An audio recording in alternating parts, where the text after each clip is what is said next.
வணக்கம். இன்றைக்கி நம்ம கிச்சனில் என்ன பார்க்க போகிறோம் அப்படின்னு பார்த்தீங்கன்னா, மைசூர் பாக்கு பார்க்க போகிறோம். நெய் மைசூர் பாக்கு. இப்போ அதுக்கு நான் ஒரு கடாய் எடுத்திருக்கேன். கடாயில் 1 கப் கடலை மாவு சேர்த்துக்கோங்க. கடலை மாவு வாசனை வர வரைக்கும் நம்ம நல்லா வறுத்துப்போம். இப்போது கடலை மாவு வாசனை நல்லா வந்துருச்சு. இதை நம்ம இப்போ ஜலிச்சுப்போம். ஜலிச்சு தனியாக எடுத்து வச்சுப்போம்.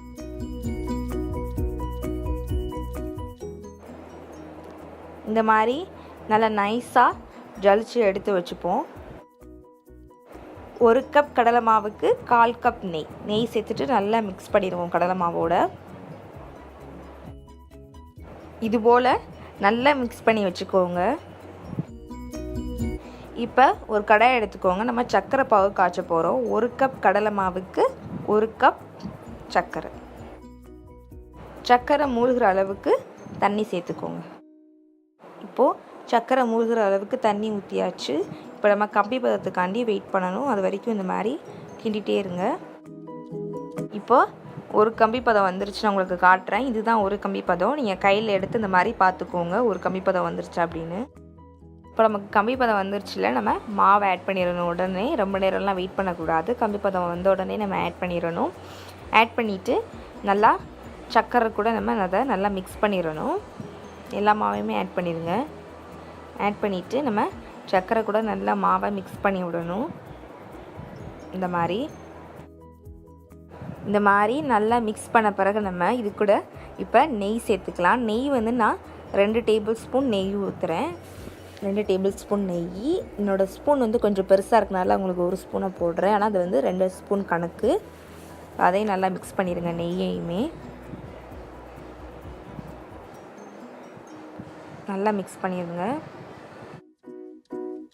இப்போது இந்த ஸ்டேஜில் நம்ம இன்னொரு 2 டேபிள் ஸ்பூன் நெய் ஊற்றிக்கலாம். ஏன்னா நெய் மைசூர் பாக்குனால கொஞ்சம் அதிகமாகவே நம்ம நெய் சேர்த்துக்கணும். சேர்த்துட்டு இந்த மாதிரி நல்லா மிக்ஸ் பண்ணி விடுங்க நெய்யையும். இப்போது ரெடி ஆயிடுச்சு. உங்களுக்கு எப்படி கண்டுபிடிக்கிறது அப்படின்னு பார்த்தீங்கன்னா, பாருங்கள், நான் கிண்டியில் வெள்ளையாக வருது பாருங்கள். இந்த மாதிரி வந்தாலே ரெடி ஆயிடுச்சுன்னு அர்த்தம். இப்போ நம்ம அடுப்பை ஆஃப் பண்ணிடலாம். அடுப்பை ஆஃப் பண்ணிவிட்டு இப்போ நம்ம தனியாக ஒரு பாத்திரத்தில் மாற்றிடலாம். இந்த மாதிரி வெள்ளை கலரில் வந்தோடனே நீங்கள் அடுப்பை ஆஃப் பண்ணிடுங்க. ரெக்டாங்கிள் ஷேப்பில் இருக்கக்கூடிய ஒரு பாத்திரத்தில் ட்ரேயில் நான் பட்டர் பேப்பர் போட்டு நெய் தடவி வச்சுருக்கேன். அதில் தான் இப்போ நான் இதை சேர்க்குறேன். நீங்கள் இது செய்யலை ஒரு ஸ்கொயர் ஷேப்லேயோ இல்லை ரெக்டாங்கிள் ஷேப்பில் இருக்கக்கூடிய ஒரு பாத்திரத்தை எடுத்துக்கோங்க. அப்போ தான் நமக்கு ஈஸியாக கட் பண்ண முடியும்.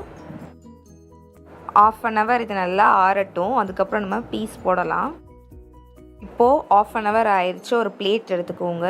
இந்த பிளேட்டில் நம்ம பட்டர் ஊற்றி வச்சுருக்கோம்ல, அதை அப்படியே மேலே சாய்ச்சி இப்போ திருப்ப போகிறோம். அப்படியே திருப்பிடுங்க. இப்போ நான் அந்த ட்ரே எடுத்துடுறேன். பாருங்கள், தனியாக விழுந்துருச்சு பாருங்கள் பட்டர் பேப்பரோட. இப்போ நம்ம மேலே இருக்கிற பட்டர் பேப்பரை மெதுவாக இழுக்கலாம்.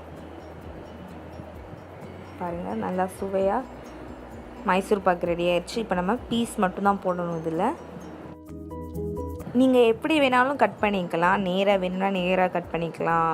ஸ்கொயர் ஷேப்பில் வேணும்னாலும் ஸ்கொயர் ஷேப்பில் கட் பண்ணிக்கலாம். நான் ஃபஸ்ட்டு உங்களுக்கு நேராக கட் பண்ணி காட்டுறேன். நீங்கள் இதுக்கு சர்க்கரை உங்களுக்கு தேவையான அளவு போட்டுக்கோங்க. நான் 1 கப் கடலை மாவுக்கு 1 கப் சர்க்கரை சேர்த்துருக்கேன். உங்களுக்கு கூட சர்க்கரை வேணும்னா கூட போட்டுக்கோங்க, கம்மியாக வேணும்னா கம்மியாக கூட போட்டுக்கலாம்.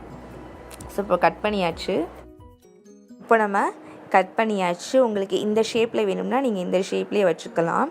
இப்போ நான் ஒரு மைசூர் பாக்கு எடுத்து உங்களுக்கு உடச்சி காட்டுறேன். ரொம்ப சாஃப்டாக தான் இருக்கும், ரொம்ப டேஸ்டியாகவும் இருக்கும். நம்ம நெய், இந்த கடலை மாவு, சர்க்கரை எல்லாமே சேர்ந்து சாப்பிடல அவ்வளோ டேஸ்ட்டாக இருக்கும். கடையில் வாங்குறதுக்கு இந்த மாதிரி நம்ம வீட்டில் செஞ்சு சாப்பிட்றலாம். நான் இந்த ஷேப்பில் கட் பண்ணி எடுத்துக்கிட்டேன். உங்களுக்கு எந்த ஷேப்பில் வேணுமோ அதை கட் பண்ணி எடுத்துக்கோங்க. இப்போ சுவையான நெய் மைசூர் பாக்கு ரெடி ஆயிடுச்சு. கண்டிப்பாக இந்த தீபாவளிக்கு நீங்கள் இதை செஞ்சு பார்க்கணும். ஏன்னா நம்ம எப்போதுமே மைசூர் பாக்கெலாம் கடையில் தான் வாங்கி சாப்பிடுவோம். இது மாதிரி வீட்டில் செஞ்சு பார்த்து எப்படி இருக்குது அப்படின்னு சொல்லிட்டு எங்கள் கமெண்ட் செக்ஷனில் ஷேர் பண்ணிக்கோங்க. கண்டிப்பாக உங்கள் பிள்ளைங்களாம் ரொம்ப விரும்பி சாப்பிடுவாங்க. இந்த தீபாவளியை சந்தோஷமாகவும் சேஃபாகவும் கொண்டாடுங்க. இந்த வீடியோ பிடிச்சா லைக் பண்ணுங்கள். உங்கள் ஃப்ரெண்ட்ஸ் பார்க்க நினச்சா ஷேர் பண்ணுங்கள். மறந்துடாமல் சேனலை சப்ஸ்கிரைப் பண்ணிடுங்க.